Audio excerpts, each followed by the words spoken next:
پہنچا. تو دس is of the Fath Mecca concluded. اور اس کے بعد یہ ایک اور جنگ ہے، یہ دس از دا لاسٹ آف 8ویں ہجرت کا، یہ آخری مارکا ہے، آخری غزوہ ہے.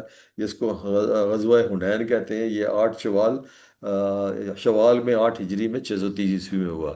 جب قریش کی مکہ شکست ہوئی تو طائف کے ہوازن اور ثقیف قبائل نے سوچا یہ کون ہے؟ یہ وہی ہے ثقیف جنہوں نے نبی صلی اللہ علیہ وسلم کو بڑی اذیت پہنچائی تھی. یہ طائف کے وہ جو لوگ ہیں. انہوں نے پوچھا کہ ابھی جب قریش جو ہے ان کو تو ڈسلوج کر دیا گیا ہے فرام خانہ کعبہ، تو ابھی ہم ایسے کرتے ہیں، ہم مسلمانوں پر حملہ کر کے ابھی ہم ٹیک اوور کر لیتے ہیں خانہ کعبہ کو اور ہم انچارج بن جاتے ہیں. تو ان قبائل کو یہ فکر بندی بھی تھی کہ کہیں بت پرستی بالکل ختم ہی نہ ہو جائے، تو اس لیے توحید کے علمبرداروں کا کالا کرنا ضروری ہے. اور ان کے نام کا، ان کا نام تھا لات. لات ان کا جو تھا وہ بت تھا، جس کی ریفرنس حضرت ابوبکر نے بھی ان کو ایک گالی جب دی تھی. تو واضح واضح ہو کہ طائف کے ایک پہاڑ پر واقع تھا. طائف جو ہے اٹ واز آن دا ہل. وہاں مسلمانوں کی رسائی بہت مشکل تھی. طائف ایک سرسبز علاقہ. اہل طائف بہت امیر تھے and they were very well off and very well stocked also. ان کے پاس مضبوط دیواروں والے گھر تھے، شہر کے اندر مضبوط قلعے تھے. ان کے پاس خوراک اور مال وافر مقدار میں تھی. وہ قلعوں کے اندر سال بھر رہ سکتے تھے. اس کے علاوہ ان کے پاس اعلیٰ جنگی سامان بھی تھا. اس علاقے کو بخوبی جانتے بھی تھے. انہیں معلوم تھا کہ مسلمانوں کی پیش قدمی کے لیے ایک وادی سے ضرور گزرنا پڑے گا. Now they fulfilled all these conditions which are required for a very potent force to defend themselves. تو مالک نے اس وادی کے ارد گرد انہوں نے ایسے کیا کہ وہ جو وادی سی تھی، انہوں نے دے وہ شور کہ یہ وادی سے گزریں گے. وہاں پر انہوں نے سارے تیر انداز جو ہے ڈپلوائے کر دیے کہ یہاں سے جب یہ گزریں گے تو پھر ہم ان پر اٹیک کریں گے. تو ایسا ہی ہوا کہ لیکن نبی صلی اللہ علیہ وسلم نے پیش قدمی کرنے سے پہلے انہوں نے اپنی جو تینوں تھوڑی انہوں نے کہا کہ میں تھوڑی اسکل ڈیولپمنٹ یا کیپیسٹی بلڈنگ کرتا ہوں.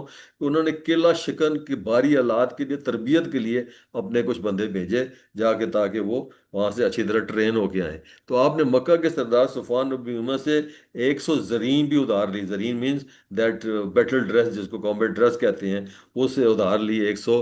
اور جنگی ضروریات کے لیے عبداللہ بن ربیع کو 3000 درہم کا انہوں نے اس سے قرض رقم لیا ایز اے لون. تو اسلامی لشکر بطور ہفتہ 6 شوال 8 ہجری کو مکہ میں روانہ ہوا. اس میں 10,000 فتح مکہ والے مجاہدین بھی تھے اور 2,000 نئے مسلمان جو کچھ غیر مسلم شامل تھے.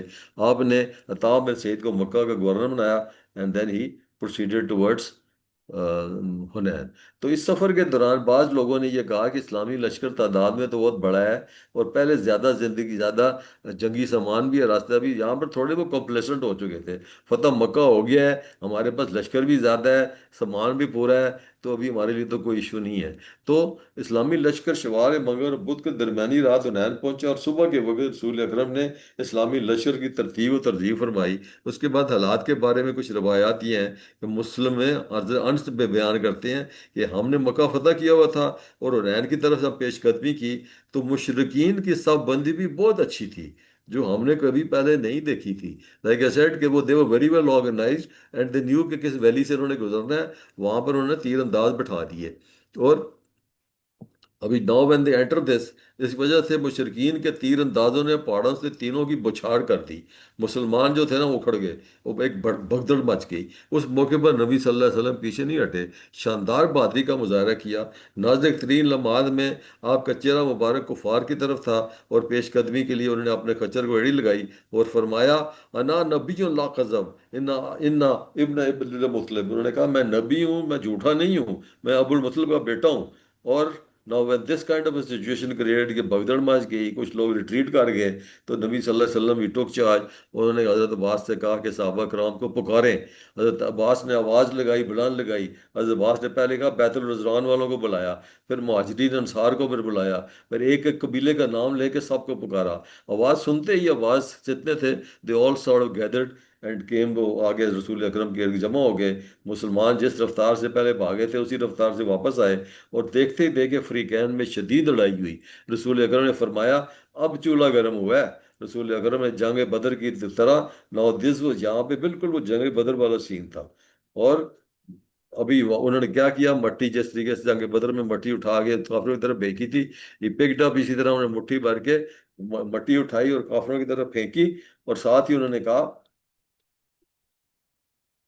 کہ شاد الوجوہ یعنی کہ چہرے بگڑ جائیں، معجزے کے طور پر مٹی ہر دشمن کی آنکھوں میں پڑی اور وہ شکست فاش کر کے میدان سے بھاگ گیا۔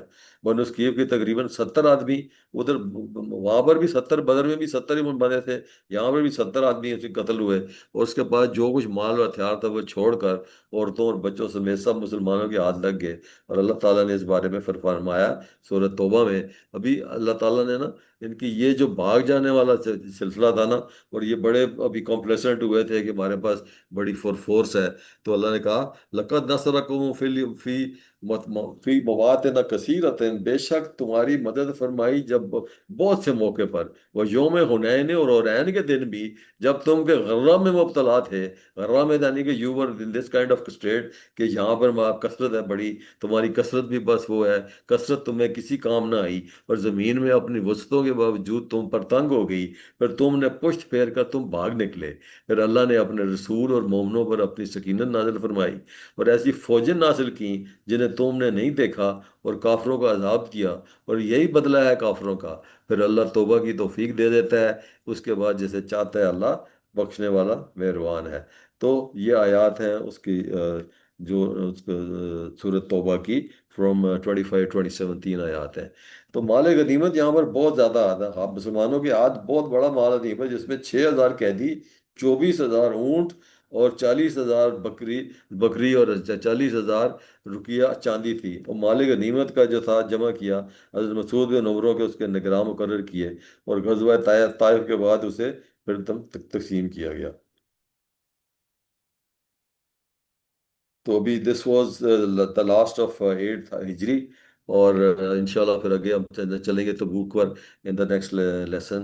تو اللہ تعالیٰ سے ہم دعا کرتے ہیں اللہ رسول کریم صلی اللہ علیہ وسلم کی اتباع و اطاعت کی توفیق عطا فرمائے۔ وآخر طوانا الحمد للہ رب العالمین، سبحانک اللہم و بحمدک، نشہد لا الہ الا انت، نستغفرک و اتوب الیک۔ صدق اللہ العظیم، جزاک اللہ الخیر۔ کسی کا کوئی پوائنٹ